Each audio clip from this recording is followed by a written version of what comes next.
The United States scrambled fighter jets after detecting two Russian military aircraft near Alaska's Air Defense Identification Zone, NORAD reported. The Russian aircraft stayed in international airspace and did not enter U.S. or Canadian sovereign airspace. NORAD stated this activity is not considered a threat, but it is monitored closely.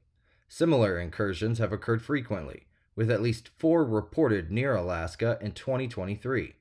The Intercept comes amid ongoing joint military exercises by Russia and China in the Pacific and Arctic Oceans, Newsweek has reported. NORAD continues to monitor and respond to such activities near North America.